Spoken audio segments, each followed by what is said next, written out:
집착. 손에 피가 나는 줄도 모르고 쥐고 있는 것들. 집착은 괴로움의 뿌리다. 부처님께서는 괴로움의 원인을 설명하시며 집착을 중요한 이유 가운데 하나로 들었습니다.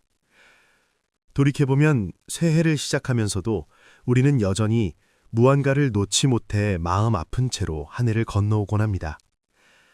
사랑이 집착이 되고 성장이 강박이 되고 열정이 소진으로 바뀌는 순간 그 안에는 언제나 놓을 수 없음이 자리합니다.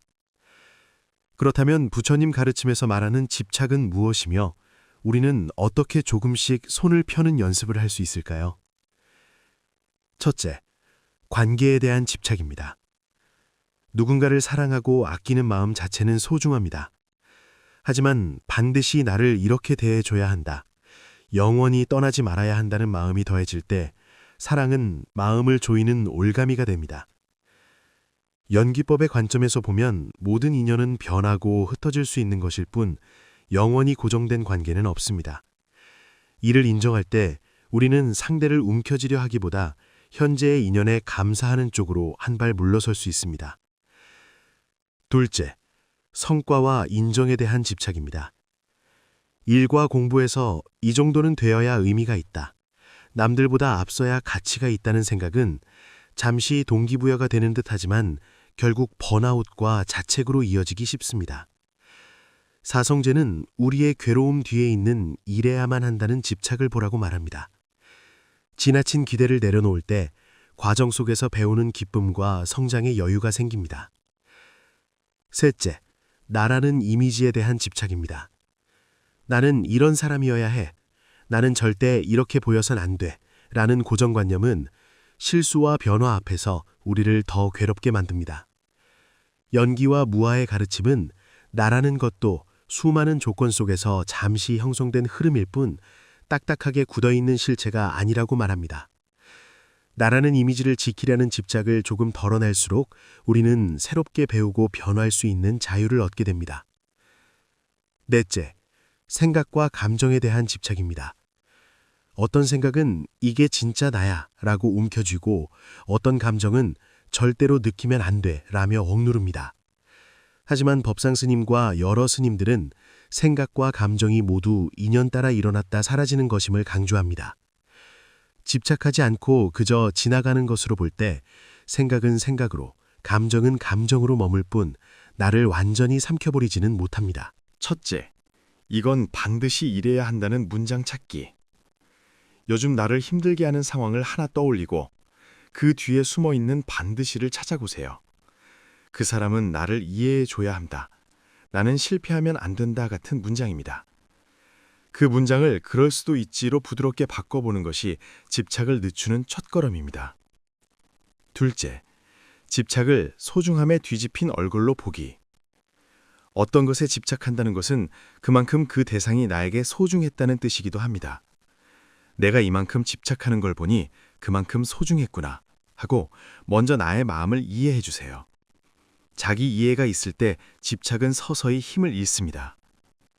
셋째, 하루에 한 번 손펴기 연습하기. 작게는 물건 정리, 마음에 남은 서운함, 내일에 대한 과도한 걱정 중 하나를 정해서 이것만은 오늘 잠시 내려놓아 보겠다고 정해보세요. 모든 것을 한 번에 버리는 것이 아니라 하루에 조금씩 손을 펴는 연습이 중요합니다. 부처님께서는 집착을 나무라기 위해서가 아니라 우리가 괴로움에서 벗어나길 바라며 이곳을 잘 살펴보라고 가르치셨습니다. 집착은 나쁜 것이 아니라 단지 방향을 잃은 사랑이고 두려움이고 소중함입니다. 이제 이렇게 발언합니다. 내가 쥐고 있는 것들을 부드럽게 바라보게 하시고 손에 피가 나는 줄도 모르고 움켜진 마음을 조금씩 풀 수 있게 하소서. 집착이 사라진 자리에 자비와 지혜가 자라게 하소서. 나모 아미타불. 이 공덕을 집착 속에 힘겨워하는 모든 인연에게 회양하며 새해의 걸음마다 조금 더 가벼운 마음으로 나아가기를 기원합니다. 관세음 보살. 집착. 손에 피가 나는 줄도 모르고 쥐고 있는 것들. 집착은 괴로움의 뿌리다. 부처님께서는 괴로움의 원인을 설명하시며 집착을 중요한 이유 가운데 하나로 들었습니다. 돌이켜보면 새해를 시작하면서도 우리는 여전히 무언가를 놓지 못해 마음 아픈 채로 한 해를 건너오곤 합니다. 사랑이 집착이 되고 성장이 강박이 되고 열정이 소진으로 바뀌는 순간 그 안에는 언제나 놓을 수 없음이 자리합니다. 그렇다면 부처님 가르침에서 말하는 집착은 무엇이며 우리는 어떻게 조금씩 손을 펴는 연습을 할 수 있을까요? 첫째, 관계에 대한 집착입니다. 누군가를 사랑하고 아끼는 마음 자체는 소중합니다. 하지만 반드시 나를 이렇게 대해줘야 한다, 영원히 떠나지 말아야 한다는 마음이 더해질 때 사랑은 마음을 조이는 올가미가 됩니다. 연기법의 관점에서 보면 모든 인연은 변하고 흩어질 수 있는 것일 뿐 영원히 고정된 관계는 없습니다. 이를 인정할 때 우리는 상대를 움켜쥐려 하기보다 현재의 인연에 감사하는 쪽으로 한 발 물러설 수 있습니다. 둘째, 성과와 인정에 대한 집착입니다. 일과 공부에서 이 정도는 되어야 의미가 있다, 남들보다 앞서야 가치가 있다는 생각은 잠시 동기부여가 되는 듯하지만 결국 번아웃과 자책으로 이어지기 쉽습니다. 사성제는 우리의 괴로움 뒤에 있는 일해야만 한다는 집착을 보라고 말합니다. 지나친 기대를 내려놓을 때 과정 속에서 배우는 기쁨과 성장의 여유가 생깁니다.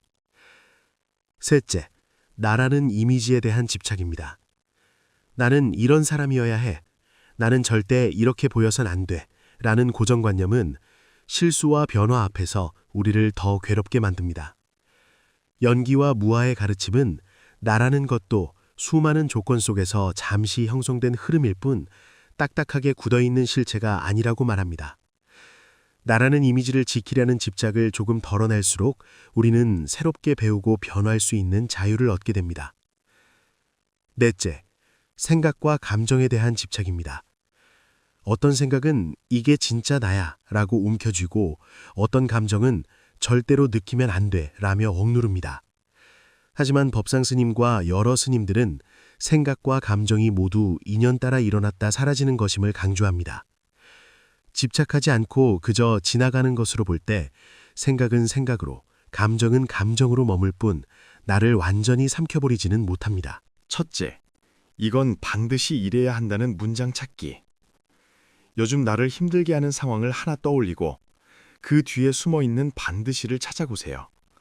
그 사람은 나를 이해해줘야 한다, 나는 실패하면 안 된다 같은 문장입니다. 그 문장을 그럴 수도 있지로 부드럽게 바꿔보는 것이 집착을 늦추는 첫걸음입니다. 둘째, 집착을 소중함에 뒤집힌 얼굴로 보기. 어떤 것에 집착한다는 것은 그만큼 그 대상이 나에게 소중했다는 뜻이기도 합니다. 내가 이만큼 집착하는 걸 보니 그만큼 소중했구나 하고 먼저 나의 마음을 이해해 주세요. 자기 이해가 있을 때 집착은 서서히 힘을 잃습니다. 셋째, 하루에 한 번 손펴기 연습하기. 작게는 물건 정리, 마음에 남은 서운함, 내일에 대한 과도한 걱정 중 하나를 정해서 이것만은 오늘 잠시 내려놓아 보겠다고 정해보세요.